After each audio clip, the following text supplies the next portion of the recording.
Olá pessoal, tudo bem? Boa tarde. Eu estou aqui no sul do Brasil, em Curitiba, por essas terras onde as grandes decisões do país, as decisões envolvendo a Lava Jato, são tomadas.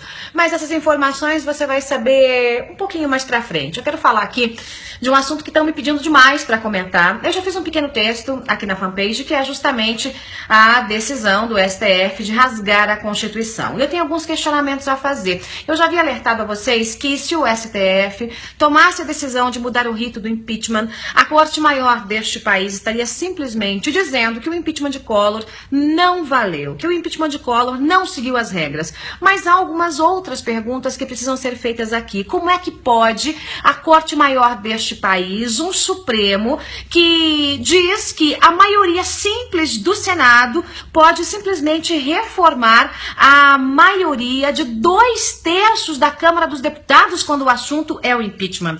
Como é que pode a Corte Maior deste país dizer que não pode haver a eleição para a comissão que vai tocar o impeachment, se no regimento está escrito que a eleição tem que acontecer e se na lei está escrito que a eleição tem que acontecer? Aí levanta a mão o ministro, se achando o gênio todo-poderoso, inclusive essa é uma definição do próprio Barroso, dizendo o seguinte: mas a época de Collor não houve eleição para a comissão do impeachment. Cara ministro, não houve eleição porque foi por aclamação. Havia uma chapa única com decisão de praticamente todo o Congresso Nacional. O texto prevê eleição. Se tem mais de uma chapa, tem que ser no voto. Como é que pode o Supremo simplesmente acionar o trator e passar por cima da Câmara dos Deputados, dizendo que a eleição que foi soberana, que designou uma comissão para comandar o processo de impeachment não valeu e que a comissão não tem mais poder nenhum? Como é que pode o Supremo dar todo esse poder à presidente da República, inclusive dizendo ao presidente que se, por um acaso, a Câmara dos Deputados fizer o que deve ser feito, ou seja, tocar o impeachment para frente, o Senado pode dizer que não, que a decisão da Câmara não vale, e mais, que a presidente da República pode ficar no cargo mesmo sendo o processo aceito pela Câmara dos Deputados. Isso é surreal. Eu tô falando de uma presidente da República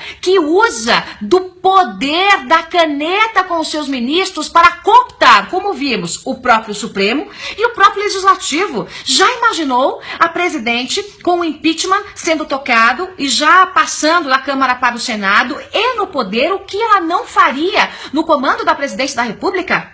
Quanto dinheiro não jorraria do Planalto para o Congresso? Quanta pressão? Gente, é surreal. O Supremo, de fato, provou que é bolivariano, que é alinhado, que foi cooptado, que lutou agora, que provou, que rasgou a Constituição e que lutou contra a nação brasileira.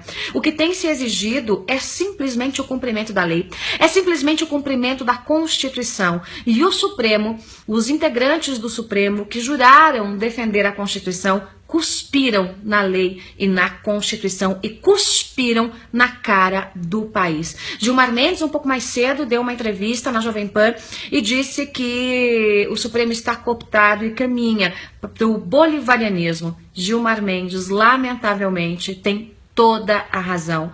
A nossa sorte é que ainda há um ou outro ministro com algum bom senso, mas o nosso azar é que é apenas uma pequena minoria. Esses ministros foram massacrados por uma corte bolivariana dilmista alinhada ao PT e que agradece a toga com a decisão da caneta. Uma vergonha para o país. Nesse momento, gente, o STF, o Pleno, em sua maioria, não serve para absolutamente nada para o Brasil. Serve apenas aos interesses de uma senhora chamada Dilma Rousseff.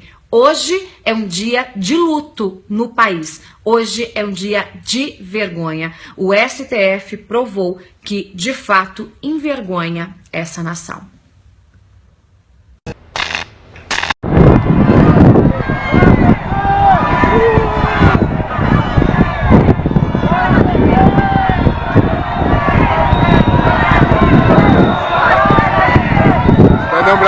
Cidadão brasileiro, o povo já colocando os petistas para correr, os petrários.